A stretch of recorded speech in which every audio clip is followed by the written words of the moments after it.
변경입니다.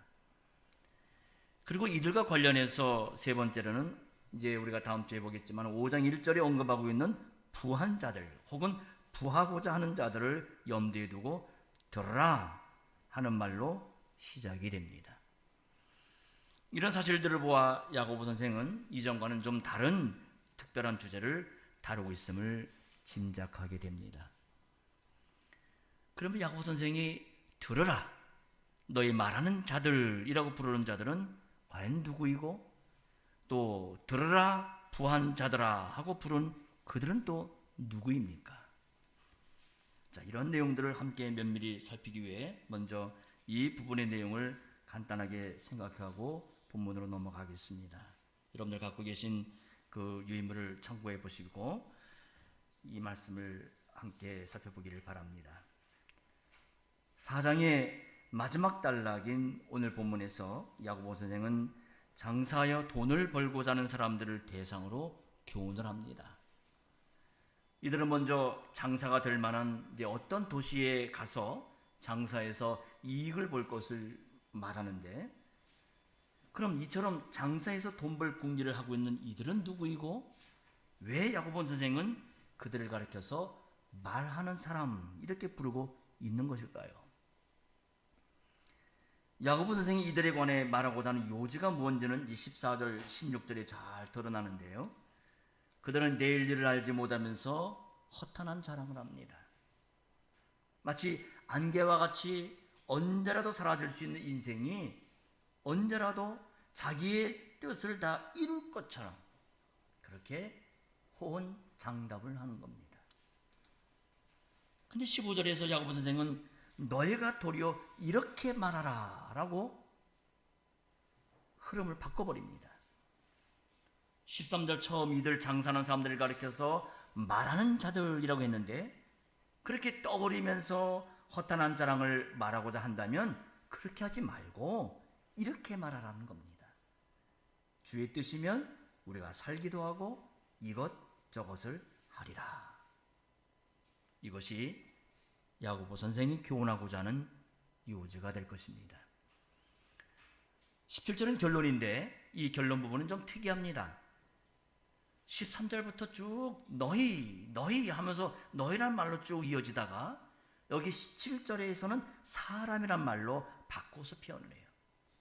즉 앞에서는 어떤 구체적인 대상을 놓고 이야기를 했는데 여기서는 일반적인 교훈으로 바꿔서 사람이 선을 행할 줄 알고도 행치 아니하면 그것이 죄니라 라고 말하는 겁니다.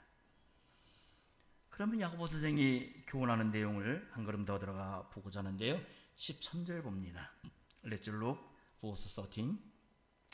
들으라 너희 중에 말하기를 오늘이나 내일이나 우리가 아무 도시에 가서 거기서 1년을 유하며 장사하여 일을 벌이라 하는 자들아. 자, 지금 야고보 선생은 어떤 그릇된 태도로 사는 사람들을 바로잡고자 들으라 하면서 어떤 경고가 담긴 이 중요한 교훈을 하고자 합니다. 여기서 들으라 라는 표현은 신약 성경에 이곳하고 5장 1절에 2번 나오는 아주 독특한 표현인데요, 이 말은 오라 라는 뜻이에요. 와서 지금 야고보 선생이 전하고자 하는 말에 귀담아 듣고 본인들의 다르지 못한 걸 바로잡으라 그 말이에요. 그럼 누구 보고 와서 들으라는 겁니까? 앞서 말씀드렸다시피 야고보 선생은 이들을 말하는 자들이라고 그랬어요. 그러니까 지금 야고보 선생이 바로잡고자 하는 사람의 특징은 말하는 사실에 있습니다. 지난주에도 이 말하는 문제를 다루었듯이 지금 여기서도 역시 말하는 문제를 교훈하고자 한다는 것을 우리 이런 데서 알 수가 있게 됩니다. 지난주에는 교만한 마음으로 형제를 비방하고 판단하는 행위로 죄를 짓는 걸 교훈했다고 한다면, 지금 여기서는 혀가 거만해서 떠버리는 거예요. 자랑하고 장담하는 마음으로 자기를 과람하게 그렇게 말을 합니다. 13절 보면 이들은 우리가 어느 도시에 가서 장사하여 이익을 볼 것이라 라고 장담하는 말을 해요. 그처럼 이들은 허탄한 자랑을 합니다. 요컨대 어디 가서 장사하는 것을 잘못됐다고 지적하는 그런 것이 아닙니다. 문제는 이들이 자신들의 미래를 스스로 통제할 수 있다고 여기는 교만된 태도예요. 그래서 아직 되지도 않은 사실을 두고 자랑을 떠버리는 겁니다. 그야말로 허탄한 자랑을 해요. 야고보서에는 이 자랑한다는 표현이 몇 번 나오는데, 가령 1장 처음에 낮은 형제는 자기의 높음을 자랑하라 라고 권하고, 또 3장 후반부에서는 나쁜 선생들더러 독한 시기심이 마음에 있으면 자랑하지 말라라고 책망을 합니다. 그리고 여기 4장에 다루고 있는 자랑은 허탄한 자랑에 대해서 경고를 하고 있는 거예요. 지금 이들은 말하는 자들이에요. 이미 우리는 3장 초두에 사람은 말에 실수가 많은 존재니 만일 선생들 되지 말라 하면서 이 말에 대한 경고의 교훈을 들은 바가 있습니다. 자, 이런 내용들을 살펴볼 때에 지금 여기서 말하는 사람들은 자연히 이 나쁜 선생들과 관련이 된 그런 사람들이에요. 그럼 정확히 말해서 말하는 이들은 누굴까요? 이들은 장사하는 사람들이에요. 좀 더 정확하게는 장사를 계획하고 있는 사람들입니다. 그럼 지금까지 교회 안에서의 현실을 두고 교훈하던 야고보 선생이 왜 갑자기 장사하고자 하는 사람을 대상으로 교훈하고자 하는 걸까요? 장사하는 게 나빠서? 뭔가 문제가 있어서 그러는 걸까요? 혹시 서신을 받은 교회 안에 장사하는 사람들이 더러 있으니까 그들의 문제를 다루고자 하는 걸까요? 물론 그럴 수도 있을 겁니다. 만약 그렇다고 한다면 이들을 대상으로 교훈하기 전에 이들이 교회에서 어떤 상황을 만들어내고 있고 그것이 교회적으로 어떤 현실을 야기했는지에 대한 좀 더 정확한 설명이 필요해 보입니다. 그러니까 이들 장사하는 사람들에 대한 문제가 서신을 보내는 정황이나 목적과 밀접한 관계가 있어야 할 것입니다. 초두에 말하는 사람들아라고 한 걸 보아서 지금 여러 사람이 함께 어떤 계획을 꾸미고 있는 것 같이 보여요. 그리고 정확히 교회 안에 어떤 상황이 벌어진지는 알 수는 없지만 우리가 아무 도시에 가리라 한 걸 봐서 이 말하는 자들의 행동은 틀림없이 교회의 어려운 현실과 직접 관련이 된 그런 사람일 것입니다. 우리가 이렇게 보는 이유는 이미 1장에서 부자들의 정체를 살펴보았던 일이 있었고 또 다음 시간에 볼 5장에서도 이와 비슷한 문제를 생각하게 될 것이기 때문에 그렇습니다. 그럼 이들은 어떤 장사를 하고자 하는 사람들이고 그들이 기대하는 이익이라는 것이 도대체 무엇을 말하는 걸까요? 자, 이에 대해 성경은 분명하게 말하지 않고 침묵해버려요. 다만 그들이 말하는 태도, 말하는 방식을 부각시켜서 그것을 주목하게 합니다.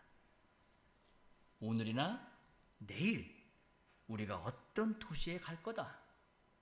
거기서 우리는 1년간 묵으면서 장사할 것이고 우리는 이득을 볼 것이다. 지금 이 사람들은 마치 자신들이 인생의 시간을 조종이나 할 수 있다는 식으로 장담의 말을 늘어놓고 있습니다.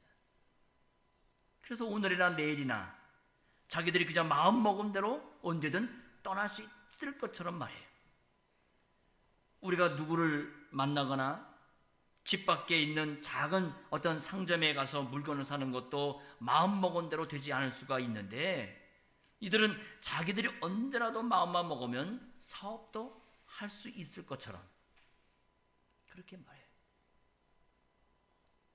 지금도 아무 곳이나 내가 가고 싶다고 해도 이 코로나 이 팬데믹 상황 속에서 이동이 제한되어 있지 않습니까? 얼마 전에 이 탈레반에 넘어간 아프가니스탄이나 또 군부 쿠데타가 일어난 미얀마 같은 나라는 지금 가고 싶어도 자유롭게 갈 수도 없는 그런 나라들 아니에요? 더욱이 옛날 초대교회 시대에는 안전하게 여행하는 것이 매우 어려운 시기예요. 우리가 고린도후서 11장을 보게 되면 바울 사도가 선교 여행을 하면서 얼마나 많은 위험을 당했는지를 스스로 언급하고 있는 내용을 보게 되지 않습니까? 아무리 내가 정한 나라에 무사히 들어간다 할지라도 거기서 1년이라는 시간을 아무 사고 없이 지낼 수 있을지, 또 장사를 한다고 해도 그 장사로 이득을 볼 수 있을지는 장담할 수 없는 일이에요. 언제 어디에 가서 1년이라는 시간을 유하면서 장사를 하여 이득을 보겠다고 장담하는 건 자신이 그동안 계속 그 시간까지 살아있다는 걸 전제로 하고 있는 말이에요. 즉 자기 생명을 자기 마음대로 할 수 있다는 주제넘음이 있는 겁니다. 그야말로 시간, 장소, 일의 선택 여부가 자격이 있다는 걸 그런 식으로 주제넘음이에요. 한마디로 내 인생 내가 선택해서 내 마음대로 산다, 그 태도예요. 요사이도 미국이나 유럽에서는 아시아인들에 대한 인종차별이 심화돼서 적지 않은 아시아인들이 폭행을 당하고 심지어 죽임까지 당해서 심각한 사회 문제가 되고 있는 현실 아니에요? 요즘 시대에도 그러한데 그 옛날은 어땠겠어요? 낯선 나라에서 강도나 도둑을 만나 피해를 볼 수도 있을 것이고, 혹은 나쁜 그 관리를 만나서 상업을 하는데 낭패를 볼 수도 있을 겁니다. 그 밖에도 온갖 변수가 기다리고 있는 현실이에요. 그러기에 아무리 믿지 않는 불신자 상인이라 할지라도 이런 식으로 장담의 말을 쉽게 내뱉지는 않을 겁니다. 자, 그런데 지금 이들은 놀랍게도 장담을 쏟아내요. 지금 이들은 무슨 확신을 갖고 있기 때문에 이런 마음을 품고 장담을 하고 있는 걸까요? 여러분 보시기에 무슨 배짱인 것 같아요? 야고보 선생이 이렇게 장담하는 사람들을 다루고자 하는 이유는 이들이 서신을 받은 교회에 속한 교인이기 때문에 그럴 겁니다. 그렇다고 한다면 하나님을 의지하고 사는 신자가 어떻게 이런 쓸데없는 장담을 늘어놓을 수가 있는 것일까요? 분명한 것은 교인들 중에 어떤 교인들이 장담하면서 사람의 생각을 이루려고 하는 일이 현저하게 드러났다 하는 사실이에요. 우리가 이렇게 할 것이다. 우리가 그 일을 이렇게 이루고 말 것이다. 이런 태도는 우리가 이미 봤던 3장에서의 나쁜 선생들이 자랑하는 태도와 무관하지 않아 보입니다.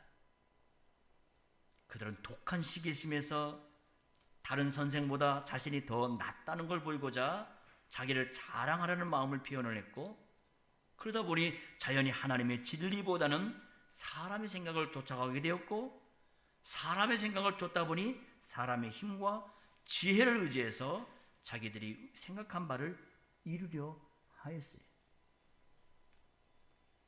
그런데요, 적어도 참된 신자라고 한다면 그러한 현실에서도 시편의 시인처럼 오직 여호와만을 의지하게 될 것입니다. 우리 131편, 시편 131편 한번 말씀을 읽어보겠습니다. 같이 한번 읽어보죠. 시편 131편. Let's reading Psalm 131. 같이 한번 읽어봅니다. 시작. 여호와여, 내 마음이 교만치 아니하고 내 눈이 높지 아니하오며 내가 큰 일과 미치지 못할 기이한 일을 힘쓰지 아니하나이다. 실로 내가 내 심령으로 고요하고 평온케 하기를 젖된 아이가 그 어미 품에 있음 같게 하였나니 내 중심이 젖된 아이와 같도다. 이스라엘아, 지금부터 영원까지 여호와를 바랄지어다. 이처럼 참된 신자는 크고 기이한 일을 꿈꾸지 아니하고 마치 어머니 품에 안긴 어린아이와 같은 심정이 돼서 겸손하게 주님의 뜻을 살필 거예요. 그리고 그 뜻을 깨달을 때에도 주님의 은혜를 구하는 태도를 취할 것입니다. 여기서 그가 크고 기이한 일을 꿈꾸지 아니한다 하는 것은 인생이 얼마만큼 연약한지를 철저히 깨달은 때문이고 구원이 하나님의 은혜에 있다는 사실을 맛본 까닭에 그러한 것입니다. 그래서 겸손히 은혜의 하나님을 더욱 의지하는 겁니다. 그러나 자신이 하나님 앞에 얼마나 형편없는 죄인인지를 알지 못하면 누구나 사람 자신을 높일 수밖에 없어요. 자기를 자랑하지 않을 수 없어요. 그런 상태에 빠지면 누구라도 스스로 무엇을 이루어 보려 되고자 하고 한 그런 욕심에 이끌려 언제라도 장담의 말을 하게 되는 겁니다. 그러나 우리는 내일을 알지 못하는 인생이에요. 아니, 내일은 고사하고 당장 눈앞의 일도 모르는 우리들이 아닙니까? 자, 이런 사실을 야고보 선생은 이와 같이 교훈합니다. 14절입니다. Let's look verse 14. 내일 일을 너희가 알지 못하는도다. 너희 생명이 무엇이뇨? 너희는 잠깐 보이다가 없어지는 안개니라. 자, 야고보 선생은 이들이 장담하는 말에 대해서 그들이 당연히 알아야 할 걸 알지 못한다라고 일갈해요. 이들은 오늘이나 내일이나 자기 마음먹은 대로 비즈니스 여행을 떠나서 계획대로 1년을 원하던 도시에서 지낼 수 있을 것처럼 그렇게 말합니다. 그렇지만 이들은 정작 내일 일도 모르는 자들이, 아니 당장 오늘 일도 몰라요. 그렇잖아요. 우리 역시도 이 예배가 마치고 나서 어떤 일이 있을지 장담할 수 없지 않습니까? 당장 오늘 저녁에 우리가 약속 잡힌 어떤 계획이 있을지라도 그 계획대로 이루어질지는 가봐야 되는 거 아니에요? 이처럼 사람은 미래에 대해 알지 못하는 존재로 지음을 받았어요. 이게 하나님의 창조 원리예요. 물론 하나님께서 사람을 다른 피조물과 달리 세상을 다스리는 권세와 지혜를 주신 관계로 인해 계절의 변화에 대한 대처를 할 수 있는 지혜를 주셔서 봄이 오면 여름이 올 걸 예측하고 또 여름이 오면 가을이 올 것을, 가을에 여물 것을 예측을 하고 또 가을이 지나면 겨울이 올 것을 예측해서 준비하는 그런 존재로 인생을 지으셨어요. 그럴지라도 인생은 앞으로 그럴 것이라고 모아진 그 통계에 의해서 짐작만 할 뿐이지 확실하게 그렇다라고 미래를 단정하지는 못하는 겁니다. 더군다나 하나님께서 선하게 세상을 만드셨어도 세상이 죄로 말미암아 심히 어지러워짐으로 인해 예측조차도 어려워진 지금의 현실이에요. 본래 인생이 미래를 알지 못하게 지음받은 것은 오로지 하나님만을 의지하며 살게 하심입니다. 하나님과 교제하고 하나님을 의지하고 그게 하나님의 목적이라고요. 우리 인생은 본래 시간이라는 굴레 속에서 어제의 지나간 시간을 생각하면서 하나님 앞에서 어떻게 살아갔는지를 돌아보고 회개하고 오늘이라는 시간 안에는 하나님께서 주시는 손길에 의지해서 감사히 살고 또 알지 못하는 내일이라는 시간 속에서는 하나님께서 베푸실 은혜를 소망하며 그렇게 살게 하시기 위해서 시간이라는 선물을 주셨어요. 그런 점에서 시간이라는 창조물은 하나님께서 우리 인생으로 하여금 하나님을 의지하며 살게 하시고 교제하시기 위한 은혜의 울타리라고 그렇게 말할 수도 있습니다. 더욱 이제는 예측마저 어지러워진 현실에서는 더욱더 하나님만을 의지할 뿐이에요. 하나님은 시간에 갇혀있는 우리와는 달리 그분 앞에서의 시간의 과거나 현재나 미래의 모든 걸 다 알고 계세요.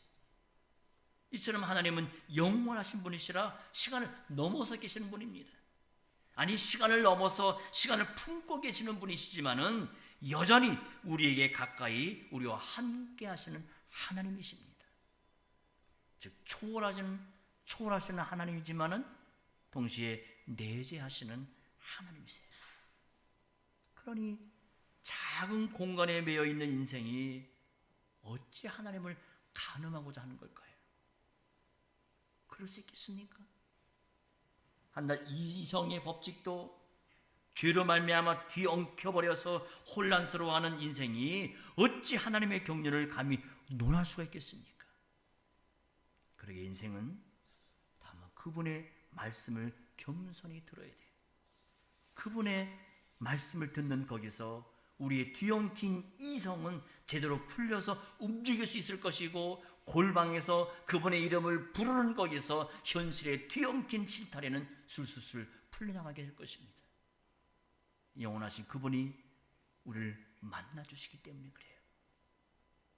그러기에 말씀이 순수하게 전파되고 말씀이 순전하게 받아들여지는 지금 여기에 우리의 미래가 약속되어 있고 완전하게 보증되어 있는 겁니다. 하나님께서는 우리의 미래를 그저 아시는 것만이 아니라 친히 그 미래를 지어나가세요. 그러기에 우리의 미래는 운에 따라 지어져 나가거나 아니면 사람의 경험으로 축적된 노하우의 결정체로 지어져 가는 것이 결코 아닙니다. 우리의 내일은 오직 말씀하시는 하나님께서 친히 이루어 가시는 하나님의 일하시는 시간이에요. 말씀의 실현입니다. 이것이 우리의 미래예요. 그러기에 사람의 역사는 하나님의 말씀의 실현 과정인 것입니다. 우리는 역사가 사람의 생각과 야망에 의한 성공과 실패가 반복 점철된 마치 전쟁터 같이 그렇게 보여요. 그렇지만 역사는 하나님의 말씀이 실현되는 걸 증명해내는 자료입니다. 우리는 갈보리에 세워진 십자가에서 그 예를 보게 되지 않습니까? 하나님이 친히 십자가에 달려 돌아가셨어요. 로마군이 못을 박았고 세상의 관원들이 죄인으로 심판했으며 지나가는 백성들이 조롱했습니다. 심지어 제자들까지도 배신해서 모두 등을 돌렸던 역사가 갈보리의 십자가 그 자리에서 있었습니다. 그러나 바로 거기에서 무슨 일이 벌어졌습니까? 하나님을 못 박은 우리의 죄가 심판을 받았고 모든 사람을 지배하던 사망이 사망 선고를 받았으며 그 사망의 권세를 쥐고 흔들던 마귀가 무장해제를 당했습니다. 무엇보다도 하나님께서 태초시부터 말씀하신 그대로 십자가에서 이루어졌어요. 여인의 후손이 뱀의 머리를 상의하신 그 말씀이 그 자리에서 이루어진 겁니다. 그처럼 모든 시간이 영원으로 돌아가는 그 순간에도 하나님께서 말씀하시는 모든 일이 그대로 이루어질 것이고 또 이루어지고 있는 겁니다. 이를 위해 부활하시고 하늘에 계신 주님은 십자가부터 마지막 심판까지 한치의 오차도 없이 아버지의 뜻을 이루어 가실 것이고 또 그렇게 가십니다. 그 마지막 심판 때 우리 모두는 서로의 갈림길에 서게 될 것입니다. 그때 그 갈림길에서 우리의 삶은 최종적 판단을 받게 될 것입니다. 그 갈림길은 지금 여기 우리가 살아가고 있는 이 삶에 의해서 결정되게 될 것이에요. 지금 부활하신 주님을 나의 주님으로 믿고 그분의 말씀을 즐거이 겸손하게 듣는 사람은 장차 주님께서 재판하시는 자리에서 내 아버지께 복받을 자들이요 라는 그분의 인정하심을 듣고 영원한 약속하신 나라에 들어갈 때 될 것입니다. 그러나 그렇지 못한 인생은 영원한 형벌에 거하고 말 거예요. 이처럼 우리 인생의 삶은 영원한 운명을 가늠하게 될 거지만은 그러나 잠깐 보기다가 사라지는 안개와 같아요. 이 말은 우리 인생의 생명의 불확실성, 일시성, 그리고 무력성, 소멸성을 지적하고자 안개에 비유한 겁니다. 요사이도 아침 낮 차이가 기온차가 심하다 보니까 아침마다 안개가 매우 짙은 걸 여러분들 경험하실 거예요. 그러나 그토록 한 치 앞도 볼 수 없이 자욱했던 안개도 해가 돋고 낮에 기온이 오르게 되면 증발해버려서 사라져버리지 않아요? 아침엔 도무지 한 치 앞을 볼 수 없을 정도로 안개가 짙어가지고 운전할 때도 서행을 할 수밖에 없고 기억할 정도로 그 위세가 대단하지만 실은 없는 것이나 다름없는 거예요. 우리의 생명이 그와 같다는 겁니다. 건강할 때는 100살까지도 거뜬히 살 것 같이 자신하지만 실은 우리 당장 호흡이 멈출 수도 있는 알 수 없는 현실이 우리를 긴장하게 만들어 버립니다. 하나님께서 우리의 생명을 보장하시지 않으신다면 당장이라도 우리는 끝나는 거 아닙니까?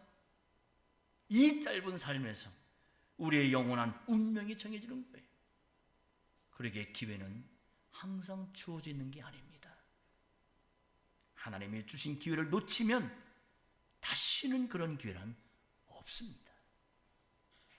심판대 앞에 설 때에는 이미 모든 것이 결정되어 버린 상태예요.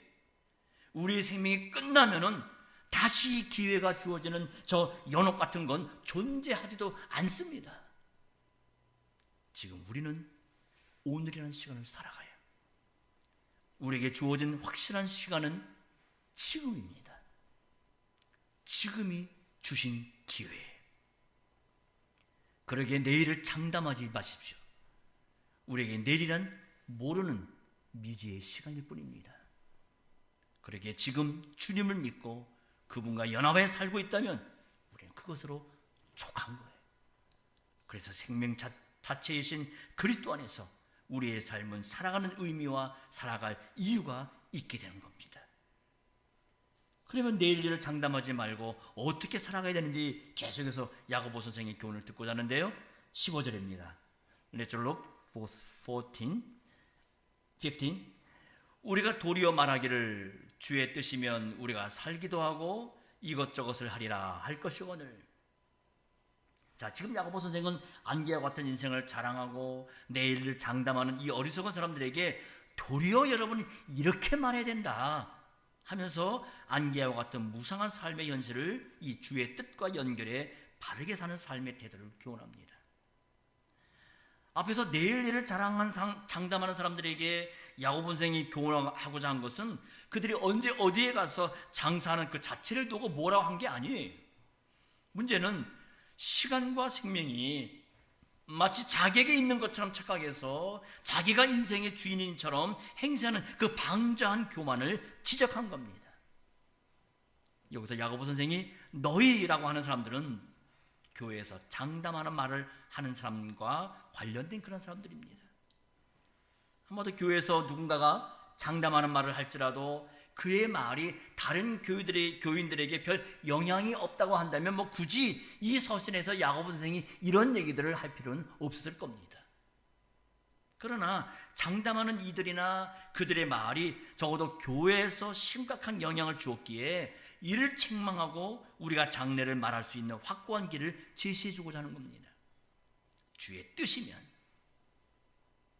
이것이 그 확고한 길이에요.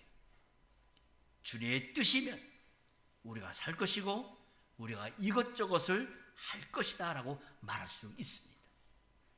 주님이 원하시면 우리의 생명이 유지될 것이고 우리가 계획하는 일들도 주님의 뜻대로만 이루어질 겁니다. 우리는 내일이란 미래를 알지를 못해요. 그러나 우리의 부활하신 주님은 우리의 내일이시고 우리의 미래가 되십니다.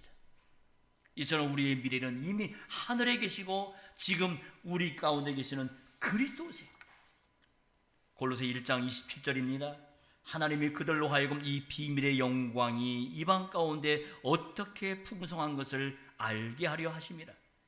이 비밀은 너희 안에 계신 그리스도시니 곧 영광의 소망이시니라. 부활하신 그리스도는 우리가 이를 부활에 먼저 이르시고 우리가 나아갈 하늘에 먼저 나아가셨어요. 그처럼 우리는 장차 그리스도와 같아지게 될 것입니다. 그리스도가 우리의 미래가 되시기에 우리의 미래에는 이미 계신 거예요. 있는 거예요. 그분이 우리 안에 계십니다. 그러기에 우리가 그리스도를 믿고 사는 거기에 우리의 미래가 나타나는 겁니다. 우리의 미래가 시련인데 지금 우리는 종말에 살고 있습니다. 종말이란 역사의 마지막을 가리킵니다마는 이 종말은 주님께서 다시 오실 날에 그 끝을 맺게 될 것입니다. 구약시대 역사의 마지막에 하나님께서 그분의 나라를 세우시겠다라고 하셨는데 그 일을 부활하신 주님께서 우리 가운데서 이루고 계십니다. 그러기에 우리가 부활하신 그리스도의 생명을 살아낼 때에 우리 안에서는 그 종말의 나라, 하나님의 나라가 나타납니다. 우리의 소망 되신 그리스도께서 우리를 통해 지금 그 영광을 드러내고 계세요. 이것이 앞서 읽은 골로새서에 말하고 있는 비밀의 영광이 우리 가운데서 풍성하게 나타난다라는 그런 뜻이 됩니다. 교회 여러분, 약속된 미래는 갑자기 들이닥칠 것입니다. 2년 전 코로나가 이렇게 전 세계를 뒤엎고 우리를 공포에 몰아넣을지 상상이나 했었습니까? 갑자기 suddenly 일어나는 거예요. 그렇지만 동시에 그 미래는 지금 여기서 실현되고 있습니다. 이건 신비예요. 우리는 이 신비를 오직 믿음으로만 조금씩 알아가게 됩니다. 조금씩 알아간다는 것은 그만큼 우리가 모르는 것이 많다는 것을 우리가 깨닫게 된다는 말입니다. 그처럼 지금 우리에게는 우리가 전혀 알지 못하는 그런 일들이 우리를 기다리고 있습니다. 그런 까닭에 우리는 주님을 의지하지 않을 수가 없어요.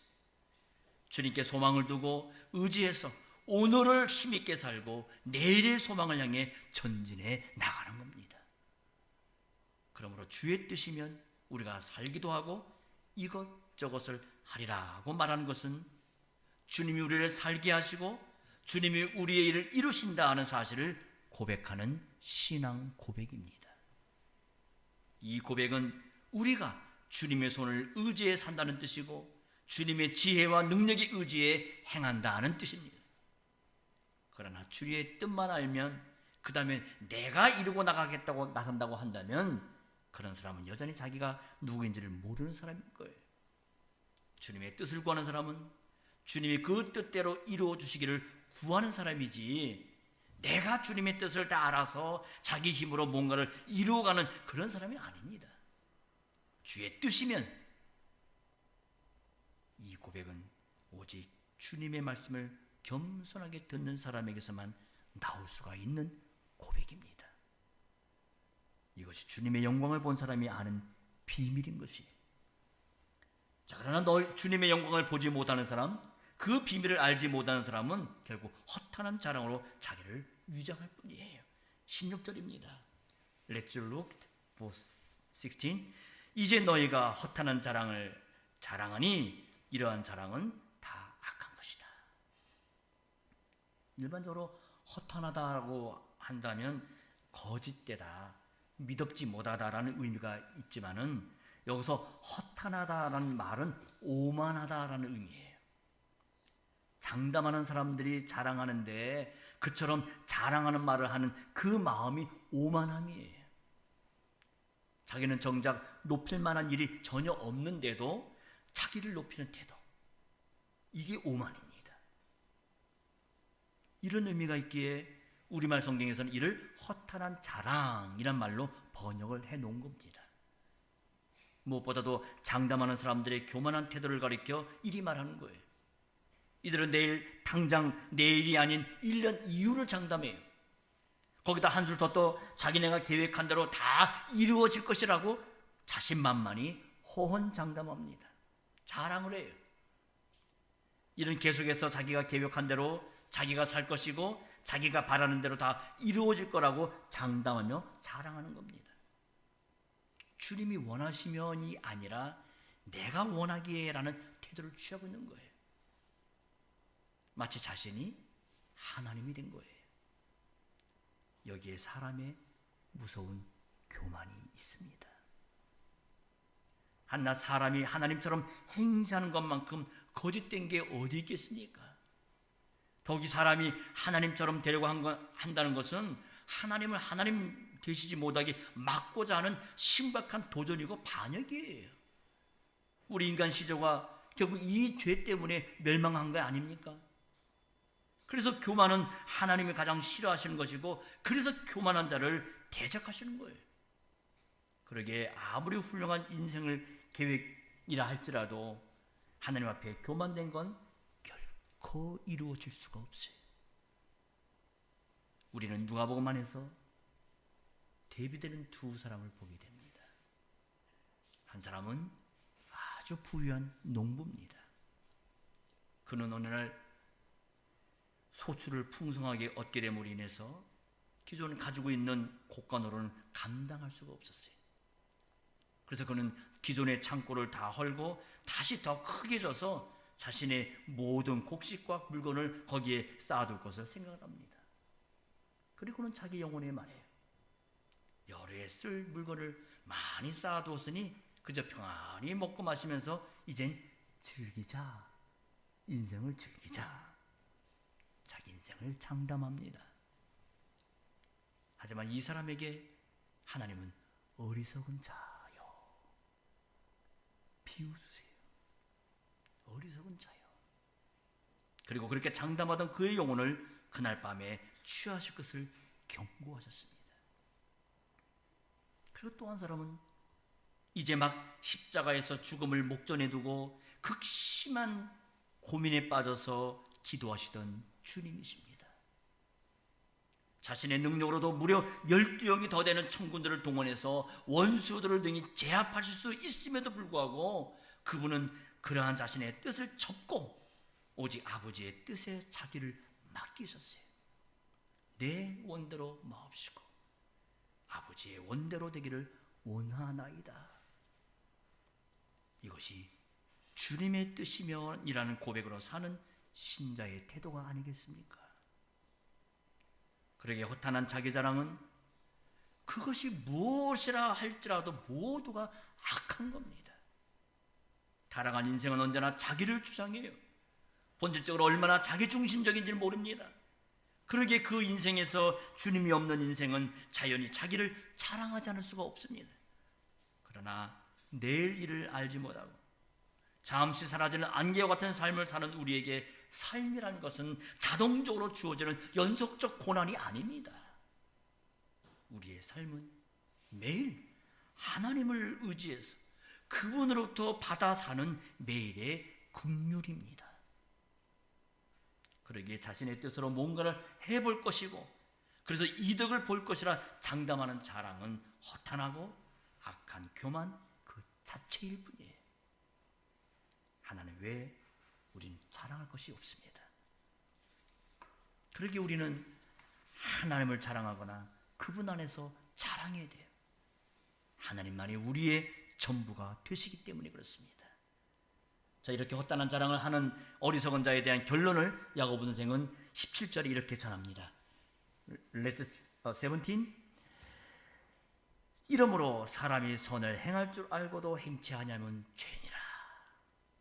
자, 여기 선을 행할 줄 안다라는 표현을 봐서 13절에서 이 말하는 사람들인 장사의 이익을 얻을 것이라 장담하는 사람들은 적어도 자기 자신들이 신자니까 신자의 입장에서 하나님의 뜻대로 사는 것이 옳은 것이고 그렇게 살아서 하나님의 영광을 드러내는 것이 선한 줄을 이미 아는 사람들이에요. 그러기에 당연히 하나님의 뜻을 따라야 마땅합니다. 이게 선이에요. 야고보 선생이 여기서 선이라는 말을 이 얘기를 하고 있는 겁니다. 그러나 이들의 인생 계획 안에는 하나님의 자리가 없었습니다. 그들은 하나님께서 자신들의 계획을 허락하실 때에야 비로소 성취될 것이라는 믿음도 없이 마치 하나님이 계시지 않은 것처럼 계획을 세우고 그 성공을 장담했던 거예요. 이것이 그들의 죄입니다. 죄는 하지 말아야 하는 걸 어기는 죄도 있지만 반드시 해야 할 걸 하지 않는 생략의 죄도 있습니다. 그러니까 하나님의 법을 적극적으로 어기는 것도 죄지만 그 법을 순종하지 않는 것도 알면서 순종하지 않는 것도 역시 똑같이 죄예요. 야고보 선생은 이미 2장 20절에서 행함이 없는 믿음을 자랑하는 이들을 가리켜 허탄한 사람이라고 일갈한 바가 있습니다. 이들의 믿음은 행함이 없는 죽은 믿음이었다고 경고했어요. 그처럼 지금 여기서 그 행함이 없는 잘못된 믿음으로 자기 인생을 주장하며 사는 사람들에게 재차 경고하고 있는 겁니다. 우리는 계명을 어길 때 금방 그것이 죄라는 사실을 인지해요. 신자니까, 아니까. 그러나 말씀을 순종하지 못하는 경우에는 그렇게 심각하게 생각하지를 못하고 스스로를 뭐라고 위로를 해요? 마음은 있는데 육신이 약하여서. 이 말로 변명을 합니다. 그러나 결코 그렇지 않아요. 계명을 어기는 것 못지않게 순종하지 않는 것도 하나님 앞에서는 큰 잘못입니다. 참된 믿음은 말씀을 순종해 행하는 거예요. 이것이 율법과 선지자의 강령을 이루는 겁니다. 여기 야고보 선생이 선을 행할 줄 알면서도 행치 아니한다라는 이 말에 주목해 보십시오. 이것은 그저 선한 일이 어떤 것인지를 아는 그 정도를 말하는 게 아니라 선을 행할 줄을 안다는 말이에요. 알고 있다는 겁니다. 모르지 않아요. 지금 이 서신을 받은 교회와 신자들은 심지어 장사해서 이익을 얻고자 하는 그런 사람들조차도 야고보 선생과 같이 사도와 같은 훌륭한 분들로부터 말씀을 배운 자들이기 때문에 선을 행할 수 있는 길이 우리 자식에게는 없고 오직 주님에게만 있다는 사실을 누구보다 잘 알고 있는 사람들이에요. 엄청난 훌륭한 분들한테 하나님의 말씀을 배운 사람들이기 때문에 다 알고 있는 분들이에요. 그럼에도 불구하고 이런 지식을 갖고 있다는 게 얼마나 큰 은혜입니까? 이런 은혜와 사랑을 받았음에도 불구하고 그런 은혜와 가르침을 거슬러 행하는 것, 이게 작은 죄가 되겠습니까? 교만과 자랑의 죄도 신자이기 때문에 몰라서 범하는 죄라기보다는 생명의 무상함과 하나님의 주권을 다 알면서도 이것을 실제 자기 삶에서 행동으로 나타나지 않기 때문에 그게 죄가 되는 겁니다. 이런 죄를 범하지 않으려면 늘 주님의 사랑을 깨닫고 나가야 돼요. 나 같은 죄인을 사랑하셔서 매일의 삶에서 안개와 같은 생명을 유지시켜 주시고 그 생명으로 그리스도의 지체로 살게 하시는 사실을 잊지 않고 마음에 새겨야 할 것입니다. 이런 사실을 잊는다면 우리는 마치 회개할 것이 없는 의인처럼 행세하면서 살게 될 것입니다. 이런 행동으로 산다면 과연 주님이 우리를 미워하시지 않겠습니까? 이러한 두려운 상태에 빠지지 말아야 할 것입니다.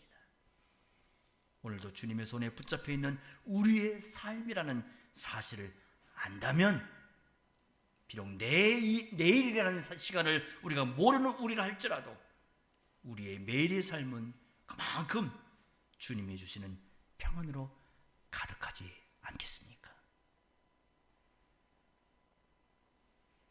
기도하십시다.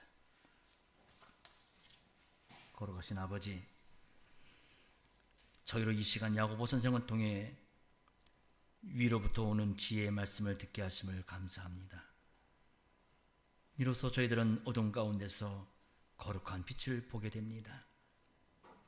주님의 백성으로서 우리는 당연히 주님의 뜻이면 이것도 혹은 저것도 하며 살 것이고 이것이 우리의 변하지 않는 고백이지만은 정작 우리들의 삶은 이러한 고백이 무색할 정도로 내 마음대로 무엇을 이루어 보려는 마음이 늘 우리 안에는 꿈틀거립니다. 이로써 선을 행할 줄 알면서도 행치 아니하기가 얼마나 쉬운지 그런 두려운 상태에 누구라도 떨어질 수 있음을 알게 하십니다. 그러게 우리의 사는 삶이나 우리의 구원은 오직 주님에게만 있음을 고백합니다. 죄인을 구원하시는 주님이 교회와 가정을 친히 세우신다는 것을 겸손히 고백합니다. 항상 따뜻한 마음으로 교만한 마음과 태도를 버리고 늘 주님을 의지하며 살게 하옵소서. 구주 예수 이름으로 기도합니다. 아멘.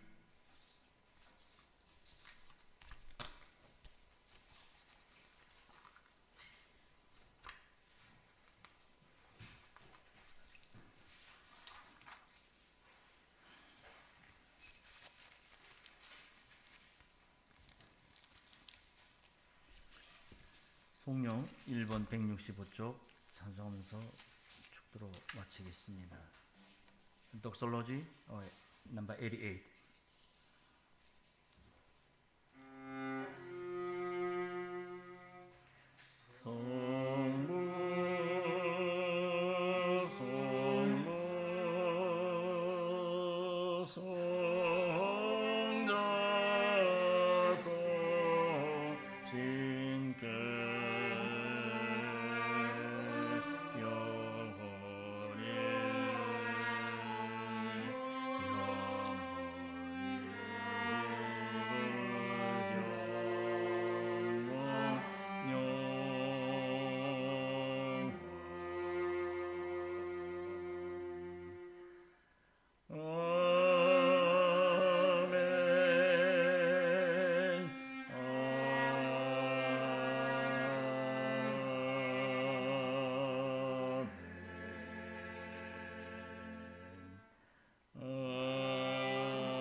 우리 주 예수 그리스도의 크신 구원의 은혜와 성부 하나님의 사랑과 성신의 교통하심이 우리 모두에게 항상 있게 하옵소서. The grace of the Lord Jesus Christ and the love of God and the communion of the Holy Spirit be with you all. Amen.